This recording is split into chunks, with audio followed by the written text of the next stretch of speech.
Nicole, no joke. I read my friend Kim's email signature recently, and my mind was blown.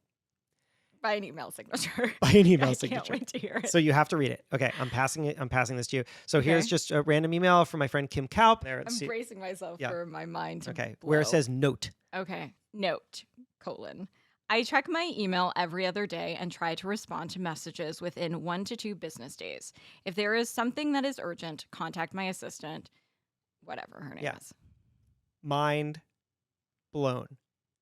By that? By that. Why? Can you imagine not checking your email? Oh, I see. Every minute, let alone every day? I personally can't. She is telling people that she's checking her email every other day. I couldn't imagine a world in which I do that. So I called Kim. Kim runs a consultancy, and I said, what is going on here? Like, do you really not check your email every other? So she said that this is something of an experiment that she started a number of months ago, but it's gone really, really well. And it started with her recognizing that because she is ultra responsive to all her clients expect that she will be ultra responsive to them, which means that she's got to be checking her email all the time, which means that she's got to be responding all the time, which means that she doesn't have time for the deep work and thought of doing the actual work that they have hired her to do. So she decided to try something. And that was to say, I check my email every other day. Doesn't mean people can't get a hold of her, because they can email her assistant, but they can also text her. But she has found that just by saying, if it's an emergency, just contact my assistant, or you can text me, people don't do it. You know why? Because it's not an emergency. Because it's not an emergency. Because they can figure it out themselves. But when everybody's trained to just reach out about everything, everybody just does reach out about everything. Yeah, or treats email like text. Anyway, I wanted you to read that because today we are talking about boundaries. Not just how to set them should you want, which is, I think, a very popular subject of conversation right now. We talk about burnout has often led to talk about boundaries. But you know what? We're also, I think, going to wade into the controversial statement that sometimes boundaries, not so good. Not so good for your career. That's an unpopular thing to say. I believe it, though. All right. And so I'm probably going to win Miss Unpopularity, but you can have boundaries, and amen for that. Not everyone has to get ahead, but you're more likely to get ahead or succeed if you respond more, not less. All right. I love that you're embracing the hot take here. Let's step back and talk about setting them, and then we shall talk about burning them down. All right. So Kim is doing a really interesting thing here. And what she has found is that this kind of shift is allowing her to do deeper work. Now, obviously, not everybody can do that. I don't work for myself. I work for a company. I have a boss. I can definitely not tell everybody, you can reach me every other day. That's not possible. So I have to grapple with this in a different way. I can't do what Kim's doing, except that I could, and I think that everybody can, be mindful of how everything that you do is setting expectations for everybody around you for what you will do and what they therefore can expect of you. Yeah, I think that's right. Even if you don't have a signature in your email that explicitly says how frequently you respond, just by doing it, you're setting the same message. I don't love that email signature. Tell me. Because you can do it without explicitly saying it. And I am sure Kim is the most lovely. Very lovely. Super smart, super successful. Yeah. I always find it a little off-putting when somebody's like, reach out to my assistant, no matter what. I don't love it. Yeah. It rubs me the wrong way. Just fine. At first blush. Kim will take at least a day to get back to you on that. Makes sense. Let's talk about what people should do if they are feeling like they are in a situation in which they have lost control of their own time, which is really what boundaries are about. It's about people reaching into your time and grabbing it away. Well, first you have to set the boundary. Boundaries are like state lines, right? We don't just say, Jersey's like around there. We don't know. It's somewhere. They're very specific, but not everyone has the same boundary. And before you can feel like somebody's crossing a boundary, you have to decide where that is. Mhm. And so you may be totally fine responding in 5 seconds or not. Or you might be totally fine emailing late at night or early in the morning or on weekends or not. Or you could be totally fine, doing random tasks from your boss, like, their kid's science fair project or something like that. And you could be great with it. And some people might say that's crossing boundaries for them. And that's just out of their job description. They're not comfortable with it. Mhm. They don't want to respond on nights and weekends. And that's it. So before even protecting the boundaries, decide where they are. And be honest with yourself. So I run a magazine, and I have worked at magazines that had crazy hours.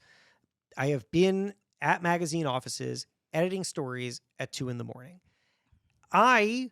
Now that I'm the boss, I don't want to do that anymore. I thought it was ridiculous when I was doing it, and I know that anybody who's working for me would find it ridiculous. And so I am going to make damn sure that we have relatively normal work hours. My belief is I don't care when you work. I just care that it gets done. And a lot of what we can do is asynchronous. And so, and I should say, like, I believe that many employers or managers or bosses are measuring the wrong thing when they're looking at productivity from their teams. I think that they're too often measuring input instead of output, which is to say that they're measuring the amount of time being put in, or the amount of face time, or the amount of meetings somebody's in, rather than measuring what that person did, which is a lot more important. I do think that there is a difference between being busy and being productive. And we can often get into this busy badge of honor cycle where we're constantly responding, but not actually doing the work. So I appreciate the spirit of what the email signature is, because she's like, responding to email is not my job. My job is to do this consulting thing and project. And if I'm just playing email whack-a-mole all the time, then that's not accomplishing the main task at hand. Right. Yeah. Because this will lead you to kind of crazy things if expectations aren't properly set, or if your bosses are demanding a lot of input, right? A lot of just signs of work. I remember when I was at Men's Health, I was a junior editor at Men's Health. I had just moved from Boston to New York. I took this job, this fancy job. I'm at this office, and there was a real always on culture there. People were working late, and there was also the whole thing where, like, the boss leaves late, and so a lot of people stick around just so that when the boss is walking out the door, the boss like sees that they're still there. I hate that stuff. That is bullshit. But anyway, I came up with what I liked to call productivity theater. Ooh. And yes, productivity theater looked like this. I had an office. It was a tiny little windowless office, really not much more the size of the desk, but it had a door, which was nice. And I happened to be near the front door, or at least the door to the elevators. So I was overseeing like 20-something pages of magazine that I was editing, and they were complicated. And at some point I was trying to figure out, well, how can I track all these? And then I went and I got a whiteboard, a big old whiteboard. And it was like this, it was like the size of the wall in my little office. And I made a giant chart, all 20 pages, and like tracking every little thing. Like writer, deadline. Is it in first proof? Is it in second proof? All that stuff. And it was useful. There were other ways that I could have done this, but what I found was that having that giant board on the wall meant that every time somebody above me walked by, they would look at it and they would say something like, "Oh, you got a lot going on," or "Oh, you're juggling a lot over there." And it was like a weird reminder to them. It was productivity theater. I was putting on a show about how busy I was. But I found that that bought me some amount of grace, because people were seeing a version of what they were looking for from me, which was that kid better be busy. In a way, that was just a smart hack for me, but also in a way, I think now that there just shouldn't be a culture where you need to do that, because look, either the work requires a lot of time, or it doesn't. But either way, let's just get the work done and not have to do a whole tap dance. I thought you were going to say that you did like a Weekend at Bernie's type thing and you had some I like, murdered my boss and then I propped him up on a chair. or you had like some dummy Jason always sitting there like into the wee hours. Right, somewhere like a Ferris Like Bueller. a hoodie or Yeah. something. Uh-huh. And like, oh, there's Jason just, working away at the graveyard shift. Yeah, no, I think that, productivity theater is not a type of theater I want to attend. No, it's a terrible theater, but it can be pretty profitable if you put on a good show. So here's what we have. Figuring out what your boundaries are. And then second, figure out how to relay those boundaries. Yes, and I'll add one more, and then I will let you run free and burn all this to the ground, which is that I think part of the problem that people have with boundaries is that they don't actually know the expectations of the person that they are reporting to. Right? So there is, in one case, there is ask when you're applying for the job, hey, what kind of culture is this? It's another thing, though, to just say, when do you need that by? Right? Because sometimes a boss will say, hey, can you just take care of this? And it's worth asking them, when do they need that?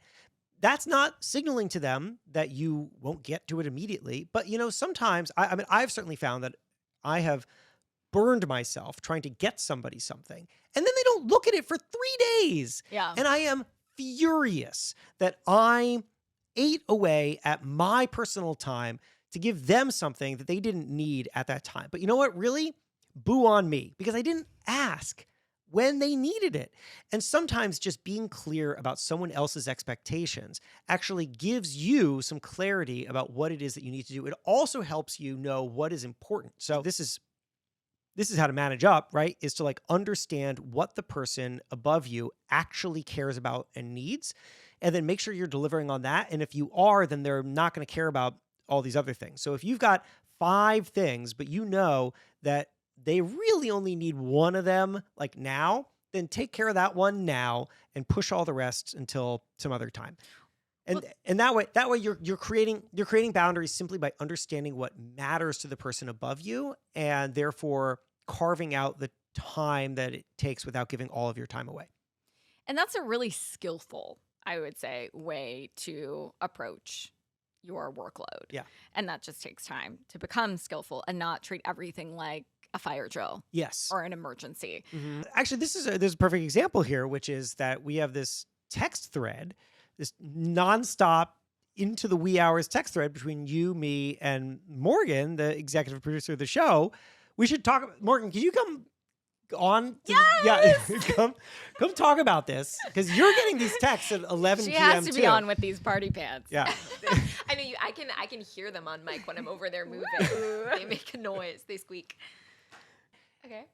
You and me get texts from Nicole, but we have different relationships here, right? You because I'm a fun bystander, I'm a friend, but right. But you guys have a very specific work Yeah, relationship, she's my boss. right? So She's my boss. yeah, well, but if we have to look at who's paying who, so she's right. Nicole is paying you. So you have a different experience of this text thread than I do. So what is going through your head when you get a text at 11 p.m.?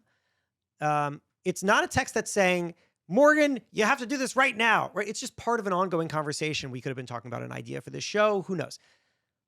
Do you feel, I feel obligated to reply to this because I need Nicole to know that I am on at all times? I know you're also going to say, I enjoy my work, but fine, set that aside. Do you feel like not replying is bad for you in relation to Nicole's expectations of you because she pays you? So it's interesting. It's interesting because I almost feel like saying that makes it feel like, do I feel obligated to text my boss back is kind of in with lightning speed. And thinking of it as an obligation makes it seem like I get a text and I look at it's from Nicole and I'm like, ugh, Right. her again. But that's not what it is. To me, I think of it as the same way that I would think about doing extra credit on a homework assignment. I want to be a good student and I want to ace the class for me, not necessarily for my teacher.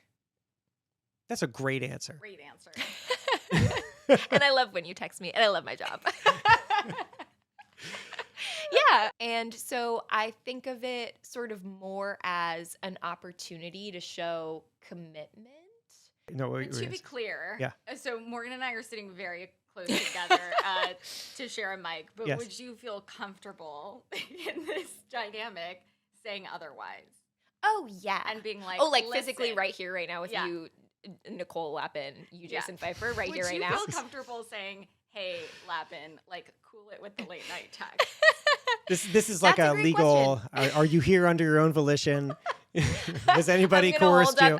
I'm going to hold up today's newspaper. It has a date on it. Mom, I'm okay. Yeah, no, I would. At prior jobs with prior relationships with my bosses, maybe not. I also don't think that those types of bosses would have given me a mic anyway and had asked. So I don't think I would have ever been in that situation with those people. But I would be comfortable if I was like, oh, man, I hate to tell you this in this particular scenario, sitting so close to you talking on the same mic, but I'm gonna put you on Do Not Disturb.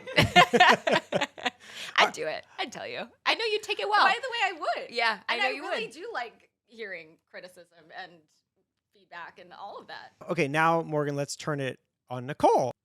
When you send a text that is going to arrive at 11 Eastern, are you ever thinking Morgan is going to feel obligated to respond to this, or that even though Morgan likes her job and likes her work, that I bet she might be somewhere doing something that is not work related, and she's going to see this, and part of her now is going to be thinking about work, and I shouldn't have imposed? Or do you just feel like, fuck it, Morgan's an adult, she can take care of herself? I kind of feel the latter. I think that it's the person who's receiving the messages' responsibility to be in charge of their own phone and be the boss of their technology use as well. And they're a grown-ass adult. Like, I actually don't expect a response. But as you guys have seen in the course of this taping, my brain just breaks sometimes, and if I don't write it down, and by the way, like, I could, if you guys said to me right now, like, this is an intervention, Lappin, like, you need to cool it with the late night texts. We don't care what time zone you're on. Just like, stop it. You're blowing up my phone. It's like causing havoc. Then I could probably just train myself to open a notes thing on my phone, type all of my random thoughts before they leave my brain in that thing, and then send it in like reasonable hours. Mm-hmm. So I totally could do that. My intention is like, I have to write this down because I'm going to forget it. And maybe it's a brilliant thought or maybe it's not, but it needs to go into these people's minds somehow. And if they don't want to respond to it now, cool. Like, I don't care. And so sometimes I say like, not a rush, don't worry, whatever, as a caveat. Right. But I do think that everybody has a responsibility.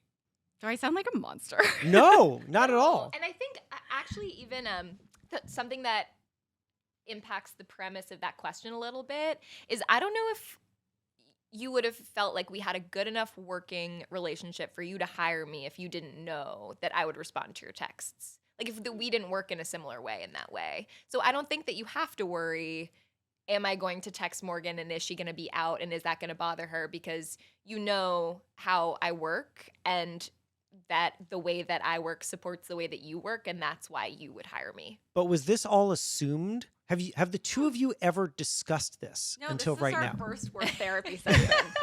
So we text Nicole at like 4 a.m. her I've thought that time, too. 5 a.m. Right. her time. Sometimes she wakes up to like a massive string to catch up on. I know. And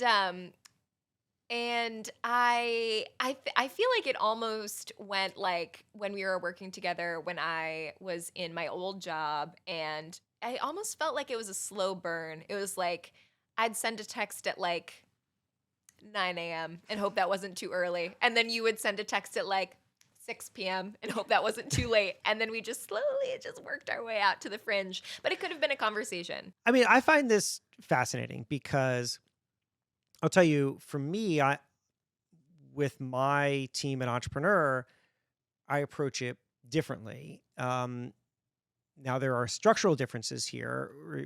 One is that although I'm the boss of some people at Entrepreneur, I don't own the company, so I'm like just part of a management structure. But if I have a thought and it's late at night, what I do is I email it and then I hit I hit Draft. whatever the thing is. Yeah, I have it send it the next morning at 8 a.m. So then it just always, and then therefore I'm never emailing them at a late hour. I still get out what I need to, but I don't want anybody to feel like they have to reply to me. Now, if I felt very sure that nobody would ever feel like they have to reply to me, then I guess I would just hit send whenever, because I wouldn't even worry about creating this kind of perception. Now, all that said, I think that if you can create a working relationship in which the boundaries are basically, we're all thinking about work all the time, and so we're going to communicate with each other whenever it is most convenient to us, but we don't have the expectation that we get back to each other all the time. But because you guys are talking about all the other stuff that works, then you can have this very strange, by some standards, balance of when you're in touch and knowing that Nicole can send a text at 11 p.m. and Morgan doesn't have to respond to it at 11 p.m. I mean, it's interesting because that's also how I take it, being on that text thread myself. But I think of a different relationship, like let's say, for example, my boss, who's the president of Entrepreneur Media, the parent company of Entrepreneur Magazine, and our communication is primarily by email or GChat. So if he texts me, that text is definitely not casual. That text is because he wants my attention now. Right? So I'm experiencing that very differently. So again, I think that what you are intending is exactly what has happened, but it's just, I'm pointing out, it's really, really interesting that it happened really without any kind of communication at all. And so yeah, I'm glad we had this check-in. Good talk. Good talk. Good talk. Let's see, here's my takeaway. My takeaway is that a boundary doesn't mean one thing, which Nicole, you pointed out at the beginning. And that what we're describing here is a very good example of what, by other people's standards, could look like a total breakdown in boundaries, but that is actually a boundary that's working for everybody. Nicole, you shouldn't feel bad about the text thread because Morgan has said so. And also, I love the text thread. I don't feel bad. Good. Okay. I think it's great. I'm super into the text thread. It's lots of fun. But it does make me mindful about like how this is a pretty unique circumstance, and how for anybody else who's in any kind of situation where they're also weaving work communications in with like regular life at totally different times, that some kind of check-in or some kind of, not boundaries being drawn so much as expectations being articulated, would be really useful.